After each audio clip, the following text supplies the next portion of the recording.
Welcome back to a Celtic State of Mind. I'm Paul John Dykes, and this Friday afternoon I am joined by Jim Orr and Lloyd Patrick Jepson to talk about all things Celtic. And Lloyd, 24 hours is a long time in the world of Celtic, isn't it? It seems to be every day there's another injury concern. What do you make of the crisis at the moment at the back? I mean, it's not something you can really legislate for, is it? I think we've got about 7 centre-halves and 2 of them are fit.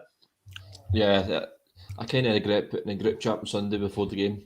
Hopefully don't come out the Kilmarnock game with any more injuries, and look what's happening now. So these things can come back to bite you in the backside. So yeah, it's not a great position with one fully fit centre-half after signing Nawrocki and Lagerbielke in. It seems like Carter Vickers has been slightly rushed back as well, and obviously we sold Starfelt. So yeah, fantastic. Yeah, a few weeks ago, Jim, all the chat, and to be honest, you were actually airing your concerns because all the chat was around Celtic are weaker. There was loads of arguments to suggest that, the squad probably isn't weaker, although the starting 11 might be. But definitely are now, though, aren't we? I just think there's loads of things out with our control. So it's hard to be mad at what's happening, I think. I mean, you look at individual games and talk about them and talk about issues that are there, but to have that many injuries this early in the season, it's just really, really unlucky. And the game, now we have to get through as many games as possible until the guys are back, which I think we can do. I'm not as negative as you might think I am today, given what's been happening, because I think there's the fixtures, the way the fixtures came out. I mean, my big concern going into the season was if we came away from Ibrox at least level in points, that would give us a foundation for the season. And obviously, the major positive is the fact that they dropped points in game 1. So no matter what, as long as we take care of business tomorrow, if we take care of business tomorrow, then we leave Ibrox at the very worst level in points. And I'd have taken that before the season started. And I think that you would like to think we've got a strong enough squad. We should have a strong enough squad to take care of the other teams in the league. And looking at the fixture list this morning, the big tough games are Hibs and Hearts away, but they're both at the end of October, so they're 2 months away. So we've got 2 months to get most of the guys back. And if you can't take care of the St Johnsons and the Livingstons of this world, they don't deserve to win the league at the end of the day. So I think the players we've got just now should be good enough. We might have to shuffle the pack a wee bit. And the window's not closed yet. So we've got loads of money in the bank. We've got loads of options before the end of next week. I'm a bit apprehensive about Ibrox, and I'm sure that most Celtic fans are as well. But as I said, we're going to come out of Ibrox, if we take care of business tomorrow, level in points at worst. So it's no great disaster. Europe's a different thing, and we can talk about that another time, because that's hiding behind the couch stuff.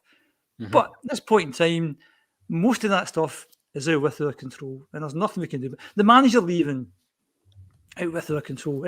In my opinion, the best manager we've had since Jockstein. And he had the club pulling on the one. Everyone behind him was like, it was like kind of Celtic Pied Piper. We were all behind him, supporters, the players, the board, everyone in the right direction.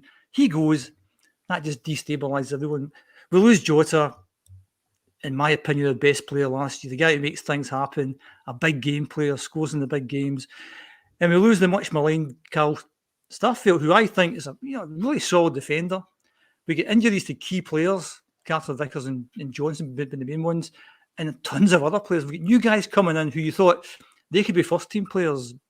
Nawrocki, Tilio, is that how you say his name? Injured. You've got guys. The thing is, you've got these guys coming to the club who are saying it's great to join a club where you can't lose. You must win every game. And then last week you lose your first game with the 2 young guys at centre back.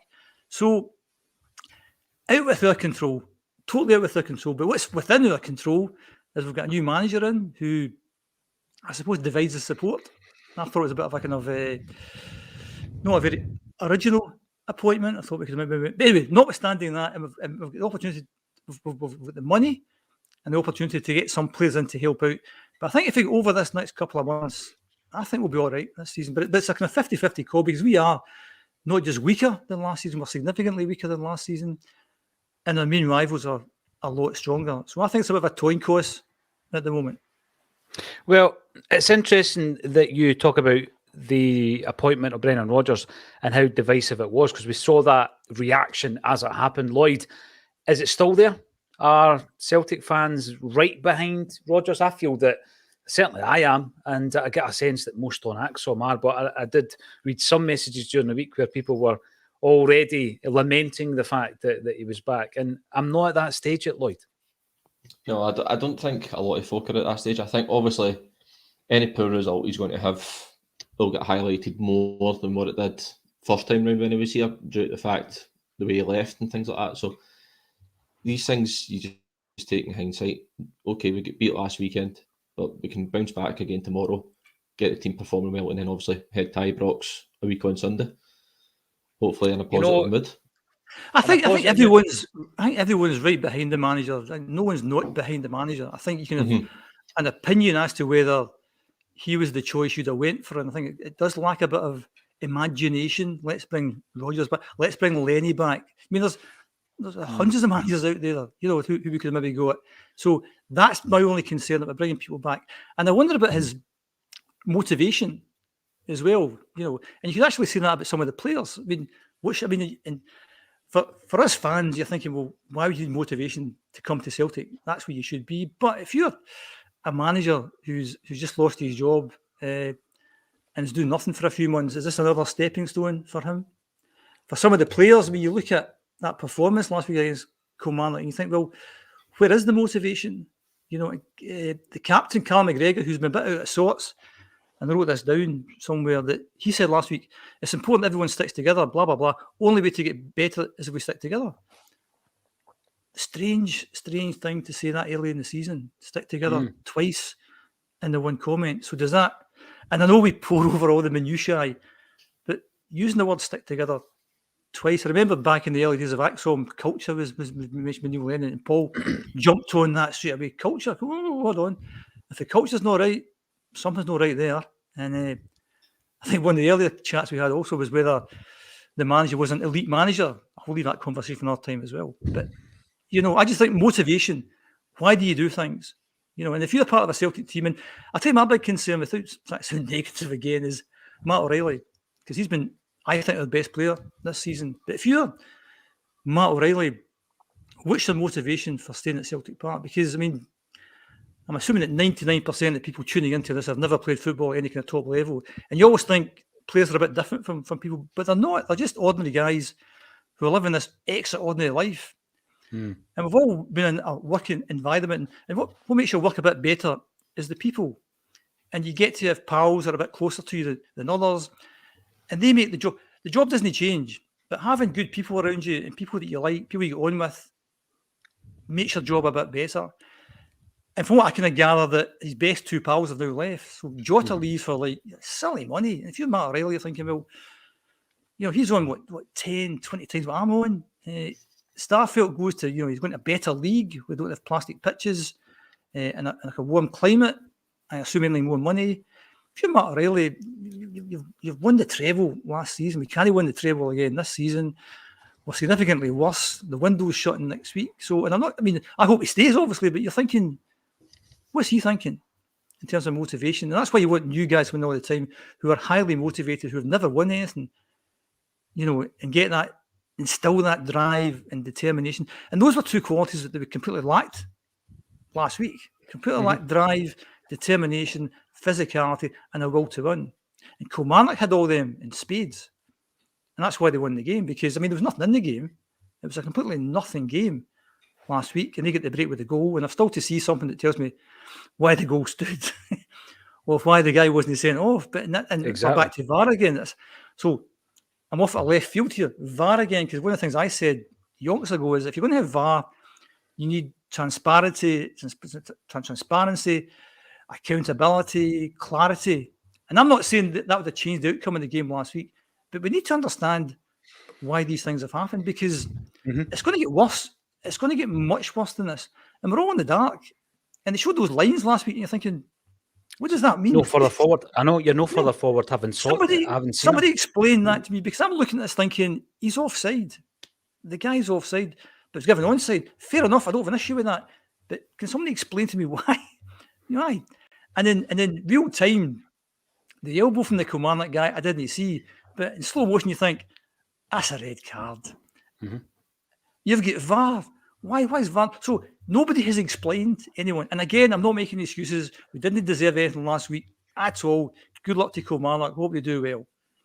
But somebody has to explain why these things happen, because I'm off a real tangent here. But if you're going to have VAR, it has to be fit for purpose. And it is not fit for purpose at this time. And if I'm somebody involved with Celtic Football Club, or other clubs as well, I should be making representation to the SFA, because apparently they've now got 2 full-time guys who are VAR guys. Yeah.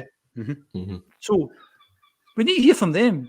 They need to come out after every single game and explain, here was why VAR was used today. Here's the reason it wasn't used, and here's why we came to that decision. Now, we may not agree with it, but as long as there's some sort of explanation, some clarity, some accountability, that would be good. I mean, that's off a real tangent there. What was the question, Paul? No, you're right, though, regarding the rationale behind it, Jim, because you look at the replay with the lines and it doesn't clarify the matter at all, because they're just showing you a still image without any explanation, any context. And, you know, we often hear from Crawford Allen, who comes out when it suits him to speak about, we're making a further investment in VAR, or he comes out after Kyogo's marginally onside against Hearts to score a goal. And he only does that. His time would be better spent coming out and giving us that clarity, because without the transparency, Jim, you start to make up your own mind. You start to, that's what breeds paranoia. That's what breeds conspiracy. The fact that no one's actually speaking to us about it. And the decisions were really, really poor.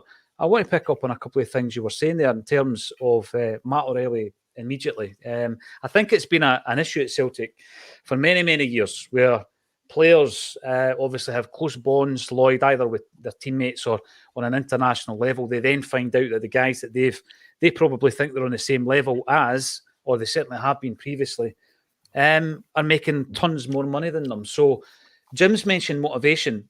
Let's look at Matt O'Reilly, because there's a lot of speculation around his future. You know, I'm not surprised there are teams from Serie A interested in O'Reilly.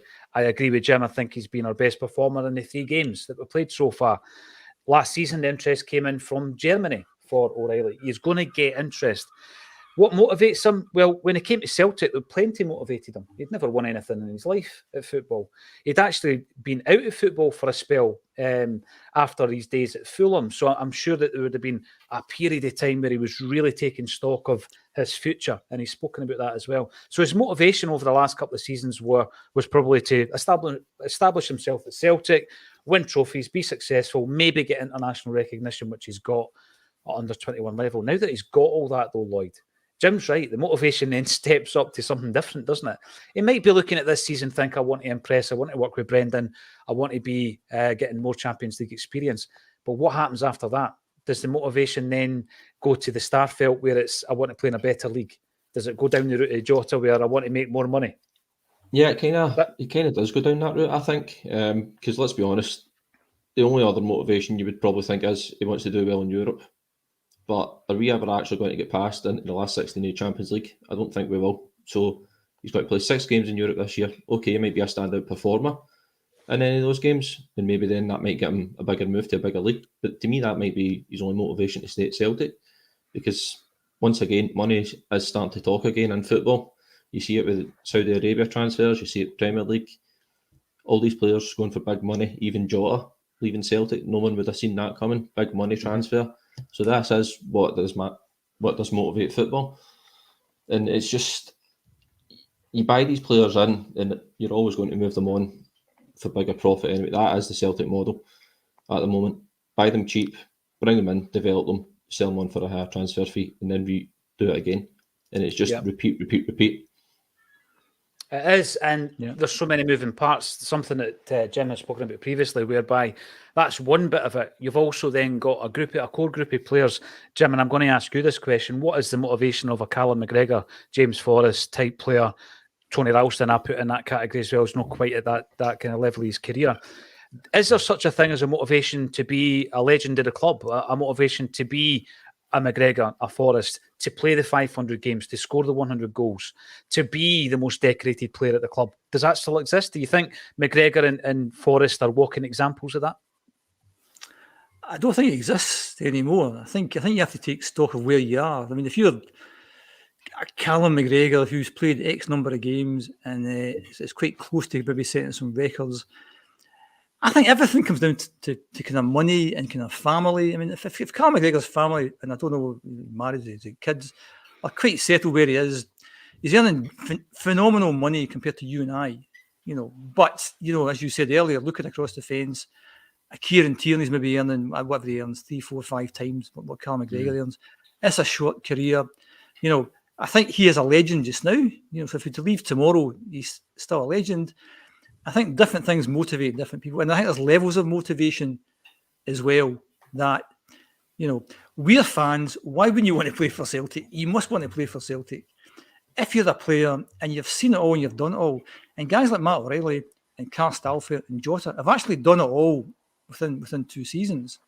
Now, we can talk about Europe and the carrot of the kind of Champions League, but for at least the last 15 years, with 1 or 2 exceptions, it has been mediocre.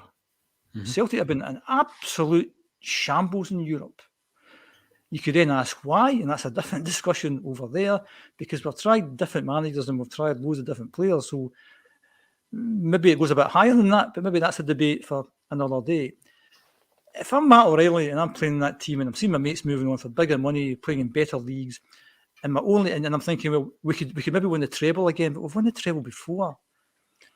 And everything in life is all about first. The first time you do something, it's huge, it's massive. The second time you do it, no is good. Third time you do no that good. So if I'm playing for Celtic just now, let's say no names, just I'm in this team that's won the treble last season and I doubled it the season before, and my best mates have left and they're on funny money and they're playing in brilliant leagues, and I'm playing a plastic pitch in a half-empty stadium where people can't be bothered coming to see it, and I'm playing into the Champions League where the chances are we're going to get horsed.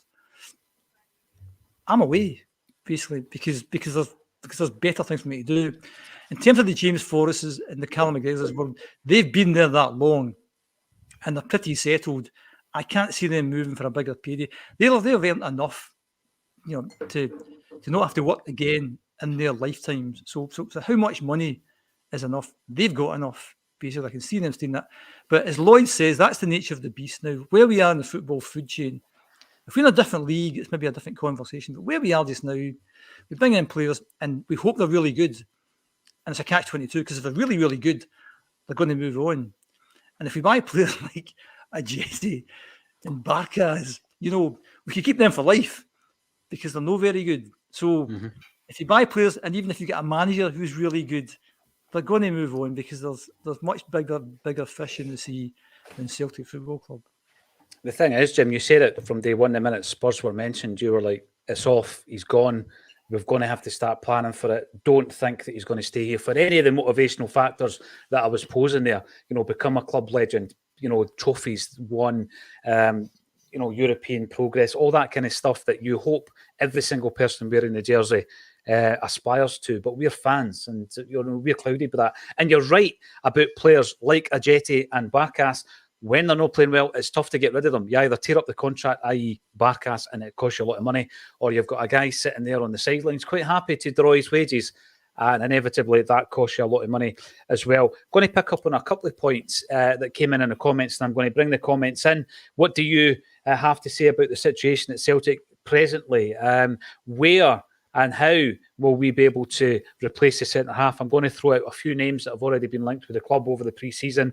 Would you be happy with it or not? And obviously, we're going to look ahead to the St Johnstone game as well.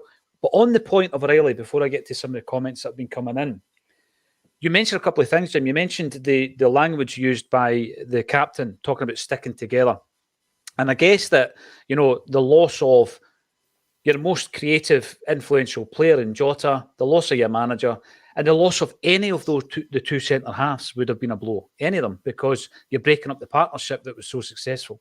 And I think most of us will agree Carter Vickers is the better defender, but any of the two of them is going to be something that we didn't really want to happen.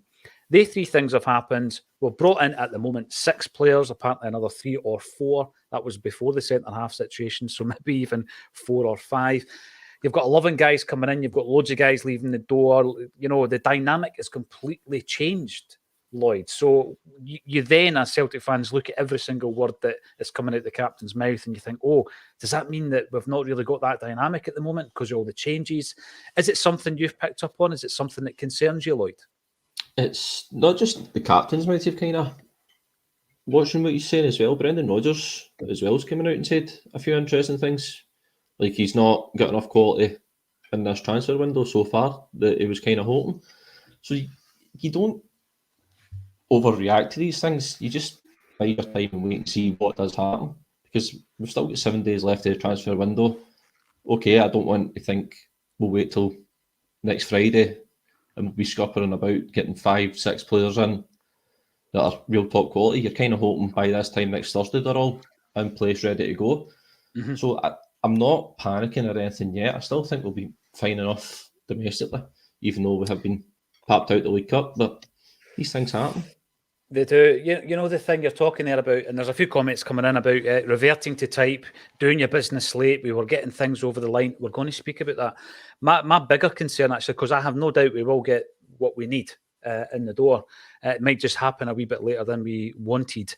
My biggest concern is, Jim's already mentioned Matt O'Reilly. We know that there's interest in him.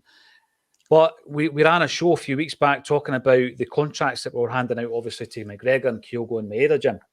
And I said, well, we need to add O'Reilly, Abada, Hatate to that list.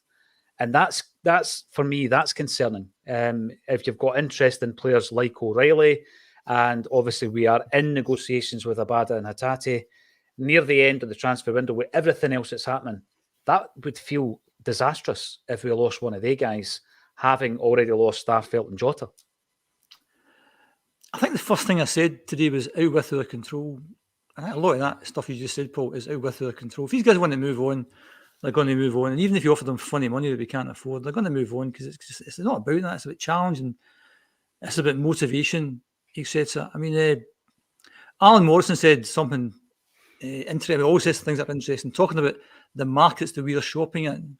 You know, that we're going after players that are in demand. If the window shut last night, I think we'd all be pretty concerned. And we're kind of hanging on to this. Well, we've got a week to go. You know, if we're still shopping in those markets where players are in demand, we might be disappointed next week because the tagline you've got there is an emergency centre back. I'm not looking for an elite centre back. I'm looking for a kind of no nonsense centre back who can come in and clear these lines, not try and play fancy football. And there must be loads of them about. So are we going for somebody like that, or are we going for this kind of high end person who we might not get? And be left in trouble. And you've got a man coming along tonight to the Acsom, Charlie Mulgrew, who I'm not saying that he's the answer, but a Charlie Mulgrew type guy in his early 30s who knows the Scottish game, can come in, not a lot of money in terms of wages, who just is a defender, you know. And you look over the league, watch the Kilmarnock game last week, they've got guys, you know, are just defenders, just come in and defend, you know. Yep. So we don't have to go for this elite sign because we can only spend so much money, and we've spent a lot of money in 2 young centre backs, you know, and we've got Carter Vickers there already, and Welsh looks good, and Soslow, he gets injured and is out for a while, so you can't really go and spend another £5 or £6 million on another centre back. But there must be a lot of good, solid centre backs out there who come in and do a job, even for just 6 months. And that's what I'd like to see us go for. Just go over the hump, because we've got enough good players in that squad offensively to score goals for fun in this league. Europe, I said, forget for now. But if we're playing the St Johnsons and the Motherwells and the Livingstons until all the guys are back, all we want is a functional centre half. That's all we need. And obviously, whoever it's going to be is going to be thrown into Ibrox next week. And again, and even if we lose, it doesn't matter to get the scheme of things because we'll be level in points moving forward. So, yeah, I mean, in terms of that tagline, there must be loads of decent centre-backs out there, experience. We don't want to bring in another 22-year-old, in my opinion, another 22-year-old guy. We want, as I said last time, a Pat Stanton type of guy. We've got a bit of a crisis at the moment, as you said, emergency centre-backs. So we'll be bringing somebody with a bit of experience, who maybe knows the Scottish game. That'll be my solution to this. So don't wait to the last minute. Don't look for the sort of next Manchester City starlet or the next Chelsea starlet. You can't throw him in at Ibrox. That's my top of today. You've also given me my first question of the night for Charlie as well, so thank you for that. But no, there's a lot of comments come through me. Obviously, see them on the social media channels, on the YouTube channel, whereby it's doom and gloom, negativity, etc., coming from ourselves. I don't know what anybody else in the world of Celtic fan media is doing. But all I can say is that from Acsom's perspective, I don't see any negativity. There's a situation. I mean, that's just nonsense, Paul. I mean, kind of annoys the hell out of me. People say that's an old negative guy. All you're saying is, look, here's the evidence. Here's some of the facts that are happening. Are they good or are they bad? You know what? On balance, they're not too clever. You know, and it's not negative to say that we're significantly weaker than last season. There's the evidence that tells you that we're weaker. It's not negative to say that our main rivals are stronger. There's the evidence. Look at who they've signed and the players that they've signed. Mm-hmm. There's the evidence that says, you know what? And I think I used the word ominous at the start. Ominous is and I think it's a 50-50 call this season. If people think that's negative, there's nothing much you can do about that. Because all you're saying is, look, here's some of the facts, and my interpretation of that is this. And if you've got a different interpretation, then that's absolutely fine. Absolutely fine. No, you're right. But it's this word negative. It's not negative to look at where we are and look at possible solutions. And one of the solutions, obviously, is in the centre-half position. I'm going to bring in some comments, and then I'm going to give you my take it, and we'll see if Lloyd and Jim will agree or disagree with how to shop for a centre-half. Michael the Boy, when Brendan mentioned bringing in experience, wondered if he was making hints at Johnny Evans in as cover on a short-term deal. Well, that is one option, and he is still available. I know that it seemed as though he was at Man United, but that is one option. That's a type of signing that we could make happen at this stage. John Sweeney, back to the old ways, running about at the last minute, looking for players, and still the priority positions of goalkeeper, left-back, and Jota replacement. Not done. Unforgivable by the board. And I think we just need to wait until the window slams shut and take stock of what the business has been. But as you say, Jim, we've brought in two centre-halves. We've lost one centre-half. I also don't agree with that last comment. See, if all the players were fit, we'd be dead confident if all the players were fit. They're not fit, and that's out with our control. Yep. And there's not a lot that we can do about that. So I think we've been really unlucky, and that's why I'm not as down on what's happening just now, because how many players are out? 7 or 8 potential first-team players are out. Yeah. You guys coming in. That's not the board's fault. And I wouldn't blame the board for not going out and spending silly money next week. I think, it'd be good to have a backup or somebody to fight for the number 1 position. That would be good to have. Yeah, I think we should have something like that. But in terms of the rest of the squad, we've got loads of players for loads of positions. And it's just the injuries. And as I keep saying repeatedly, that's out with our control. Completely. And the injury list is so long. Brendan Rodgers had to go into the press conference with a list, like a physical list that he could read out. I make it 8 if you're counting Mikey Johnson. And obviously, Alistair Johnson's just back as well. So, this time last week, it was even a longer list. We have Buster Blood Vessels, Manky Tongue. That's an 80s throwback, or maybe 70s, Buster Blood Vessel. Afternoon Friday team, got to sign an experienced defender, no messing about here. I think Jim is of the same view. And we've got Northampton Tim. Yep. We need experienced centre-half.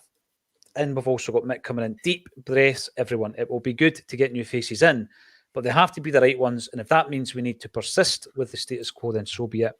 I think we made the point during the week, it's been written about since, in relation to the Jota money coming in pretty early in the transfer window, Lloyd, and then you're negotiating with clubs, and a £5 million fee might turn into £7.5 million overnight because they think you're wadded, basically. So there might still be that 3 or 4 key signings, the main signings that we were going to go for, and the negotiations are ongoing. Celtic have been, for a while now, pretty secretive and pretty good at guarding the information. Often we'll sign somebody and have not really been in the mix, yet we're linked to all these other players, and it was just speculation and rumour and gossip and all that. But the information that's been coming out from decent sources in the Scottish press is that we are looking for 3 or 4. That did come obviously before all the injuries were listed by Brendan Rodgers. 3 or 4 players, and that was backed up with a list of goalkeeper, left back, left wing, centre forward. You're having to throw in a centre half, of course, now. I think that becomes a priority.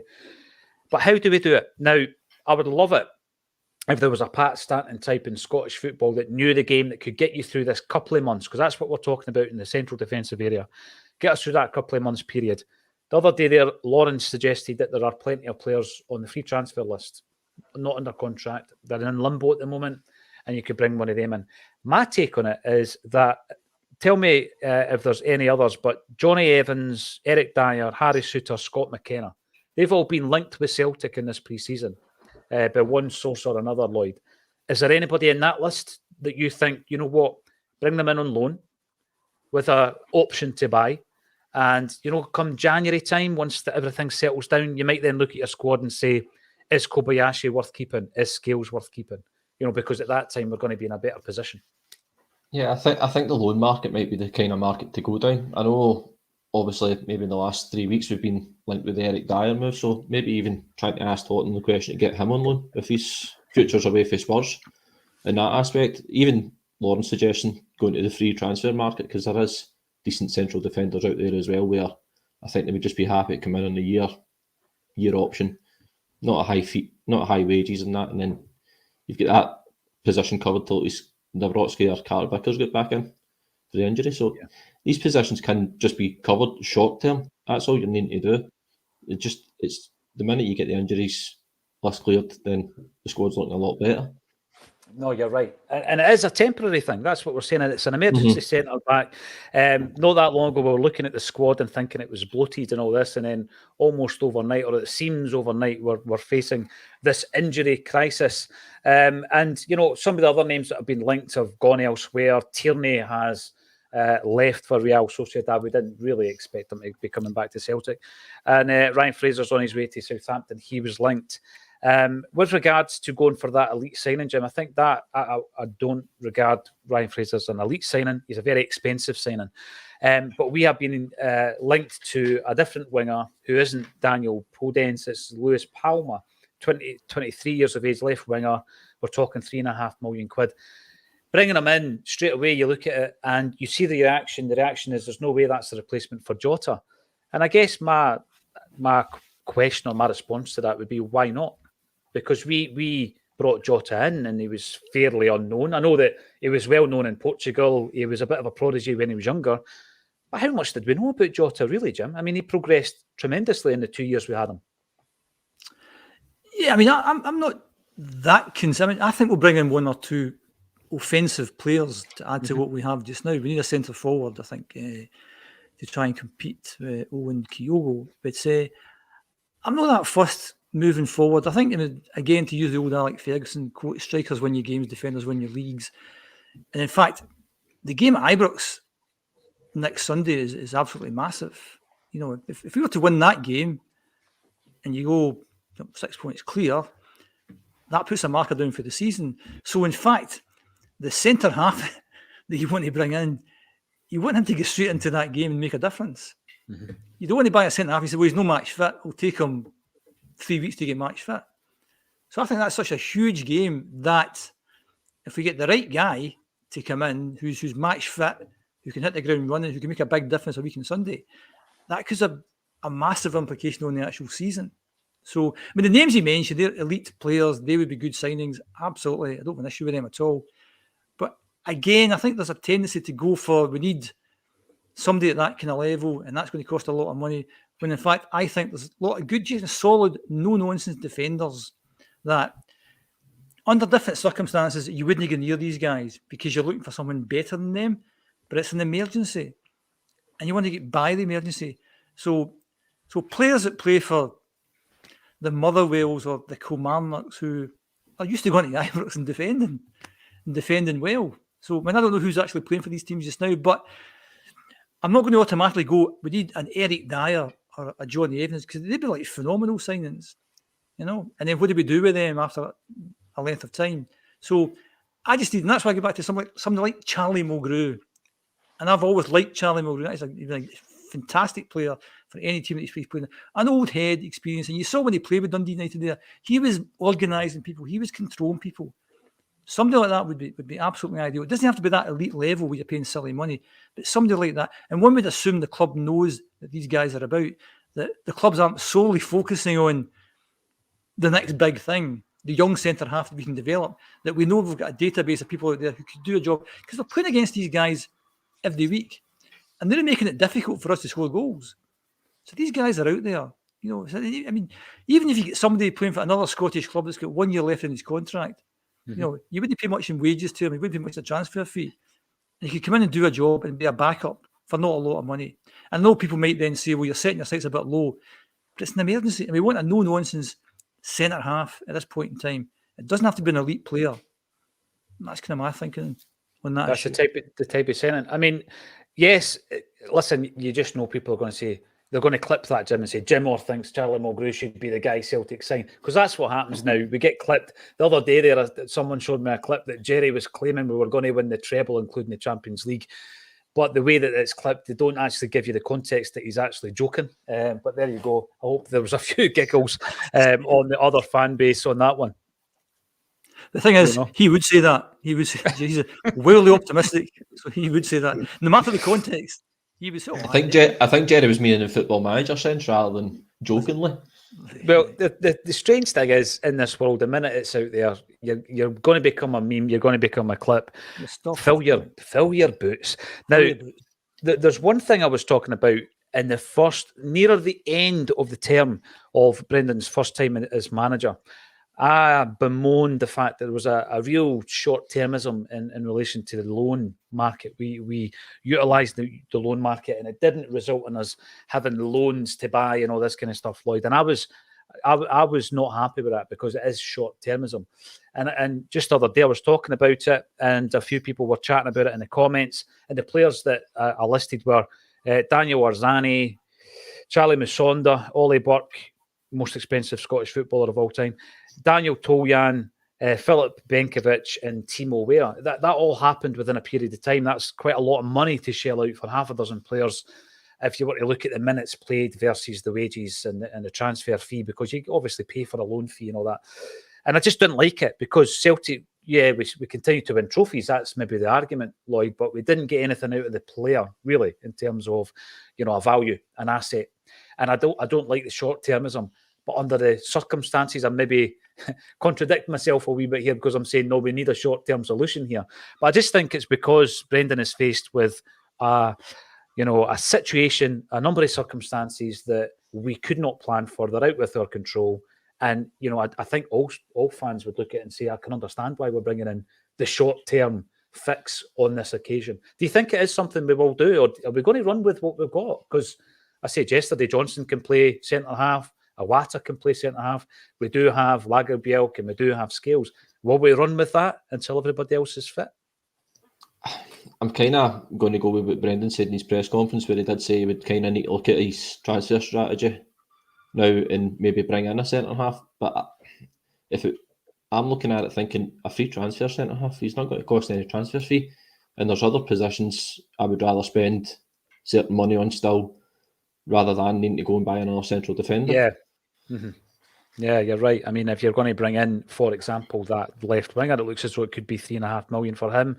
And how much is a left back going to cost? How much is the goalkeeper going to cost? Another thing, going back to what you were saying earlier, Jim, about the decisions. And this is something that has raged on probably for 3 or 4 days afterwards with regards to what happened at Kilmarnock, having accepted the fact that we weren't that great. In fact, we were really poor. But there were decisions to be discussed. And the thing with Acsom, someone commented that, you have changed your mind in the last couple of days in relation to the decisions. But the reason for that is you're watching the game live, you're watching the game as it happens, and you're commenting on it, having not really seen that many reviews of each of these situations. Because, of course, at half-time, when a lot of the replays are getting played, we're doing the half-time bulletin. At full-time, when replays are happening, we're not seeing them. So it's only natural that you would look at it from a different angle and say, actually, I never saw that. I didn't see the elbow in real time on Taylor. It was having reviewed it again and again. I'm looking at that thinking, wow, in terms of VAR, that's what that's there for. You review that, you see the severity of it, you penalise them. When it came to the penalty, I suggested that the referee might have had, he's maybe been influenced by the fact that Haksabanovic had gone down a couple of minutes before on the edge of the box. I wasn't suggesting for a minute that he was diving. When you watch it back, there is clear contact. We did have a great call for a penalty. It wasn't given. And you know what? I don't even think Brendan Rodgers spoke too much about the decisions afterwards. Jimmy was obviously disappointed with the pitch and all that, but he didn't labour on the decisions that we didn't get. And I think it's something that we should have overcome because we were just simply not good enough. I'm going to bring in some positivity from Joe Hamilton. Welcome to the show. Good afternoon, troops from a sweltering Austria. Keep cool, Acsomers. We will get this right. I like that positivity. Jungle Lion thinks the whole club needs a big boost. Sometimes transfers can do that. IH Decorating, you're in. Not addressed the glaring holes in the squad all summer. And now we are scrambling about with days left for emergency cover. Made a mess of this window. Jim, what do you reckon of the scenario where when things don't go so well, everybody blames the Lawwells? And that's been happening this week as well. Peter Lawwell's been in the building for a while, but only now is he getting the blame for everything because we're not getting transfers over the line. What do you make of that? Just to pick up the last comment there, I think we have brought players, apart from the goalkeeper position, I think we've brought players in, but out with our control, injuries. I understand the manager not making comments because it might look like excuses. If you just said to football fans 10 years ago, we can bring in something called VAR and that will do A, B, C, D, D. You think that sounds wonderful. Imagine having something that good to be able to, somebody can stop a game, not look at video replays and give the right decision. You'd be thinking, what a brilliant thing that. We must have that. And then you get it. And you realise it's down to who's using it. Basically, it's not the technology. It's not to do with technology. It's how people are using it. And what I've said before, and I'll rabbit on again, is I don't like the way VAR works. And that's not to mean like who organised it, whatever. I just think it's too messy. And I like the tennis idea. You get 3 appeals. Take it out with referees. You just say, right, 3 times during the game, I'm going to claim for something. You need to stop the game and watch this thing. Mm-hmm. So the manager stop the games. Referee, I want you to look at that. So they get 3 each. Something like that. And that's it. So last week, having seen that, then the manager could have said, hold on, I want you to look at that one again. That looks like a red card to me. Then they'd have to look at it. Whereas what we've got just now is basically they can make the thing up as they go along. There's no, we don't know what they're looking at and when they're looking at. And even if they do look at with the offside goal, we don't know why they've came in that decision. And that's not a criticism. That's not to say we deserved anything at the game last week. Well done, Kilmarnock. It's not an excuse. I don't mean this exclusively for Celtic. It works for every other single team that's in there. Because everyone, maybe apart from one team, has been hard done to with VAR. And it needs looked at. So that was that. So I can understand why the manager didn't make a big deal on that. And I've covered that before. In terms of Peter Law, nobody can argue that from a financial point of view, we are a superbly run club. And the model that Lloyd said before, get young players in, develop them, move them on, make some money, rinse and repeat. Absolutely fine. Maybe we're not bringing enough young players through, but that's a different thing entirely. So in terms of the financial model, in terms of the money, in terms of everything that happens off the pitch, you can't argue with that. I said earlier, the European record is absolutely mediocre. Why is that? It's not the managers, it's not the players. Maybe it's someone else. And I don't blame, obviously the new manager gets a lot of, people are divided with the new manager about how he left. But you get back to motivation again. And again, if I'm him at that time, and from what we understand of what was happening within the club, and we don't obviously know it because we don't know the ins and outs what happens in the club. And I'm trying to sign some players. And I'm not pushing, for big fees, reasonable fees.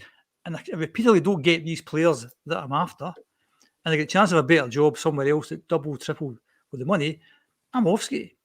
So, in terms of Peter Law, I think he played a part in that. He played a part in making that happen. So, I look to that. It's not just the manager. There's 2 things happening there. When I looked at the season that we were going for 10 in a row, the word on the street was that the manager was keen to get rid of some players who wanted away, but was stopped from doing that. Again, I don't know if that's what happened or not, but if that was what happened or not, he was influencing things that he shouldn't have influenced at all. So He's the chairman. Does the chairman have a lot of influence? He must have some influence. Again, I think that shows a lack of imagination. Again, if you're bringing in a new manager, why are we bringing in the same guy we had a few years ago? Rodgers and Lennon. Look at, actual fact, getting back to the manager position there. If you look, Martin O'Neill, phenomenal manager, phenomenal signing. Gordon Strachan, a bit of a downgrade, but he was phenomenal. But since then, the managerial appointments, Neil Lennon gets the job when he wasn't a manager. Mm-hmm. That's a bizarre appointment. Ronnie Dyer comes in when we understand that Roy Keane didn't want the job, so we go for some unknown person. Rodgers the first time around, really good signing, can't argue with that. Then bring Lennon back again. That's a lack of imagination. And then Rodgers back again. That's a lack of imagination. We tried Ange, which was a real kind of like punt, and it turned out brilliantly. So you then look at who we've appointed as managers over that time and the European record. So were those managers good enough to give us a decent run in Europe? If they weren't, who appointed the managers? So obviously there's an influence there. We're getting a new chairman, and there must be a number of people out there, Scottish captains of industry, worked in big business, Celtic fans, but then we bring somebody back who's been at the club before. To me, that shows a complete and utter lack of imagination. I'm not saying anything good or bad against Peter Law. I just think we're sticking to that again, and we're sticking to that again. And for me, and I know I said it at the very start about not being fussed about cups, and somebody picked me up on Twitter saying, "Oh, you're the guy that's not fussed about cups," because there's only one game in town, and that's the league. And the reason there's only one game in town is because of the Champions League money there. It's a complete game changer. So the cups would be nice. Of course, it would be nice. But Europe, for me, obviously, we're in this league, and any trophy win is great. But the League Cup and the Scottish Cup, for me, doesn't matter. And in the context of looking at how we've performed in Europe, we've been rubbish. And as a Celtic fan, and I've said before on this podcast, what's been the most exciting season in the past 50 seasons? Seville, where we won nothing. But it was exciting. And as a football fan, you ask yourself more and more, the older you get, why do you go to football? Is it about excitement? Is it about enjoyment? Or is it about winning the game? And in a play, this is back to me again, Ben brought it back, there's a scene in the play where the main character is at the game, the Dunfermline game, where we lose 2-1, and there's somebody with him, and it's his first ever game, and he's saying, this is dead exciting. And the guy says, we don't want excitement, we want 3 points. And that's how you look at games these days, I think. So would you rather be entertained and lose the game, or play terribly and get the 3 points? And it's always the latter. It's always the latter. So you get into Europe, and this is another rant, you get to Europe, you want to compete, you want to go head to head, not with the Real Madrids, but with the Benficas and the Stuttgarts and the Eintracht Frankfurts and the PSV. And we've been lamentable at that over 15 years. Why is that? Don't know. Well, over Jim, this week.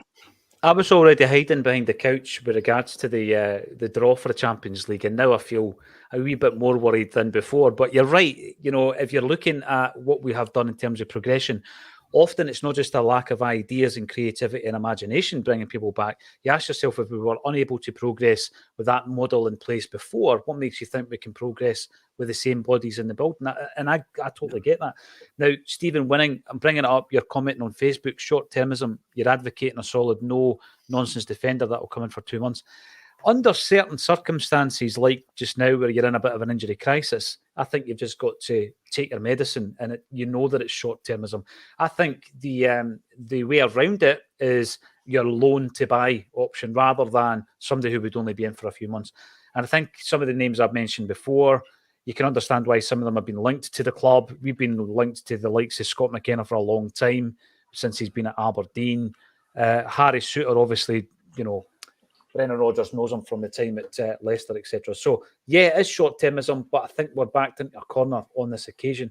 Andrew, I'm going to ask the guys who we should line up on Saturday against St Johnstone, who we should line up with, rather. Andrew Galea, I hope we don't rush AJ back. Look what's happened to Cameron Carter-Vickers. Well, Alistair Johnston's in my start lineup, Andrew, but I get what you mean. We've got John McVeigh. Scales and Lagerbielke will be okay. So you're looking at the centre-half position there. Lloyd, let's start off with the problematic position then. We've got a game against St Johnstone tomorrow. They have not been any great shakes so far this season. Brendan Rodgers has a phenomenal record in management against St Johnstone. I don't have the same feeling I had leading into the Kilmarnock game because there was a bit of trepidation, I've got to say. If you go back to a week ago, going into that game, it seemed as though there was a lot of conspiring factors leading into it. I'm not getting that sense of that just now. I'm going back to something Jim said. The players we've got are good enough to win this game, even with injuries. We'll start off with the centre-halves because it's a big talking point. Who do you start with and why? I think it will be Skills and Lagerbielke, just for the basis that they are the only two fit centre-halves at the club at the minute. They should be good enough also to get by St Johnstone. No disrespect to St Johnstone, but I think most people have tipped them to be favourites to go down this year. So I think Skills and Lagerbielke will be fine there for that game. I think Scales played pretty well in the pre-season, I've got to say. And Lagerbielke, the one thing that's been overlooked a wee bit because all the other discussion points was his debut. I mean, he played pretty well in his debut, despite the fact that we as a team didn't play well and the result was very, very poor. What about the rest of your back five then? Goalkeeper, right back, left back, Lloyd? My goalkeeper will be Hart, right back and left back will still be Taylor and Wilson. I wouldn't rush AJ back anytime soon. If he's going to get any minutes, I'd maybe give him 20 minutes near the end towards the game to get him some match sharpness in, if anything. Now, yesterday or the day before, it was yesterday actually, talking to James McKenzie, Jim. James would be bringing back Alexandro Bernabe. I'm at the stage now where I wouldn't be making any changes unless forced due to the circumstances. And I'm going for Joe Hart with Greg Taylor at right back, Anthony Ralston at right back, and my two centre-halves, as I've said, would be Lagerbielke and Alistair Johnston. I would play him at centre-half. What about yourself, Jim? Back five tomorrow? Unless he's going to try a back three at Ibrox and maybe he's going to change the system. Yeah, I think the back five you both suggested. We've two fit centre-half, so we'll play the two fit centre-half. I thought young guy played really well last week on a difficult pitch. And Scales done well last year at Aberdeen, so they're okay, and they should do okay. But I think he's maybe got one eye on next week in terms of how he's going to line up. Like somebody said in the comments, I wouldn't rush Alistair Johnston back, and like Lloyd, if he could get maybe 20 minutes at the end would be ideal. But yeah, I think the back five picks itself, unless he's going to do something different. Unless he's going to go maybe for a back three or something, maybe have wing backs, maybe playing Greg Taylor as a wing back, and I don't know, maybe. I don't know. But yeah, if we're playing the usual four at the back, then that's the four it plays, yeah. That's the four you go for. Now, moving into the midfield then, Lloyd, again, at the beginning of the season, Rio Atati's been benched. He's now injured. His place was taken by David Turnbull, who impressed on match day one, not so much against Aberdeen. He's replaced against Kilmarnock by Odin Thiago Holm. And again, a debut that's kind of gone under the radar, a competitive start, first competitive start. Gone under the radar. We move into this game. Do you make another change, or do you bring back Turnbull? How do you do it? Because I've already thrown it out there. I'm playing Carla McGregor, Matt O'Reilly, and Chimuki Awata in the midfield. That's how I would play it. My reasoning behind it is I think that there's a perception that Awata's been a flop, but my argument is I think when played in midfield, he's played really well. It's a centre-half position where he's looked a bit vulnerable, and at right back in the pre-season. But I've seen some games last season that were positive, some performances. So I would be playing him in there. I think he's a very strong, combative midfield player. Might free up McGregor a wee bit more. And that's my middle three. What about yourself, Lloyd? Yeah, I'm going with the same middle three for that one, just on the basis maybe having one eye on Ibrox. And I think a lot might come to that because obviously there was a game last season. He came on the second half and he kind of controlled the game a little bit against Rangers. I think that was at Celtic Park, that game, for what I can remember. So I think you kind of need that, and McGregor kind of needs to find his form a wee bit as well before we go to Ibrox. So that's why I would probably play those two. Yeah, Jim, you mentioned before about McGregor's form. It's not been great, but I think he's got enough credit in the bank, isn't he? That we know he's going to play through it, he's going to overcome it and become the Carla McGregor of old. What's your midfield three, Jim? No question about Callum McGregor. Yeah, it's a wee bit of a dip in form, obviously a change of manager, maybe change of systems, change of lots of different things. And I think under Ange tended to leave the dressing room to Callum McGregor before the matches, and now that's changed a wee bit, so maybe he's feeling a wee bit different. But I agree with both of you. I think with one eye on Ibrox, I wouldn't want to put Iwata straight into Ibrox without having played a game before. So I think Iwata, yeah, definitely alongside Calmack and Matarel, yeah. And then, of course, we've got the top three: Kyogo for me, Abada, and Maeda. I'm not saying it picks itself because I don't think Maeda and Abada were great against Kilmarnock. But again, I've seen enough from both players, even just this season, Lloyd, to suggest that they'll come back to good form. And I want Abada to stay. I think we could get a big season out of him. And I've said this before, I think Brendan's the right manager for him as well. So that's my top three. Would you make any changes? I know that Yang's impressed when he's came in. Yeah, I've been quite impressed with Yang at the minute, so I would maybe change him for Maeda. If anything, just to maybe give Maeda a bit of a rest. Obviously, he had a little bit of a poor game last Sunday, so you need to try and bed Yang into the team if he is going to make any impact at all. So I would like to see him come in. Obviously, the other two would still be Kyogo and Abad because they're probably the best finishers at the club. Yeah, definitely. It begs the question, though, Jim, why is Rocco Vata not in the discussion? He's a player that, in the past, if we had injuries or lack of form, you would bring in a youngster that had been firing on all cylinders, which he has been for the B team. So I know times have changed, Jim, but he's not even in the discussion. I half agree with Lloyd. I would play Yang instead of Abada. Again, with one eye in Ibrox. Abada hasn't turned up at Ibrox. Maeda has. Maeda's a definite for Ibrox. And I think Yang, of the new signings, has looked really, really good. He's really direct, dead confident guy. He made a significant contribution at Aberdeen. Looks the part. Give him a game at Celtic Park. Give him a full 90 minutes there, and then play him at Ibrox next week. That's what I do with it, because we need Maeda next week. Abada, yeah. I mean, Abada and Maeda make such a great contribution. But it occurred to me during the week when I was chatting to somebody about what makes a good manager. So a good manager usually that makes more. That the team is more than the sum of the parts. Basically, because you players in your team, you think they're not great players, and if you go back to Jock's team, Lisbon Lions team, obviously, I was just thinking that. Yep. There's players in that team without mentioning who those players are. Weren't they exceptional players? They were kind of okay, and I think Abada and Maeda work well in Ange's team. They work really, really well. And if you took them out Ange's team, put them somewhere else, I don't think they'd be as effective. So I'm not too sure about Abada and Maeda as individuals, but within a team, last couple of years, they've been absolutely outstanding. We need somebody who can take players on. And they've got really good qualities, but they can't take players on. They can't create space. We need somebody who can do that. And Yang, for me, he's my new Jota, hopefully. He's the guy I'd like to be. We need a new Jota, and at the moment, he's our best bet. So I'd like to see him play tomorrow. What was the question you asked? It was a different question. Oh, Rocco Vata. I mean, the B team, again, I think it's a waste of time. In terms of the opposition that you're playing against, we need to test these guys much more. How you do that, I've got no idea how you would do that. So I don't look upon playing well for the B team as any great measure. You like young players to come through, and there's a bit of you that maybe thinks they're better than they are.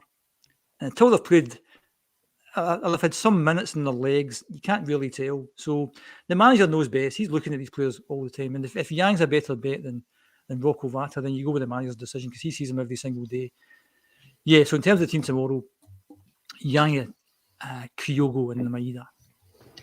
Yes, as always, an hour before kickoff, we will see roughly what the starting 11 will be. Will there be any wild cards? Who knows? What do you think?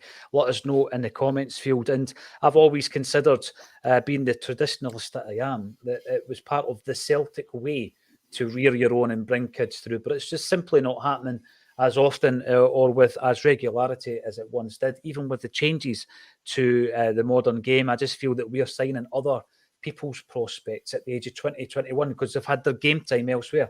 Odin Holm, could we not have produced a midfielder who by the age of 20 have had, played 100 senior games? I'm pretty sure we could have done, but we seem to be stuck in a rut.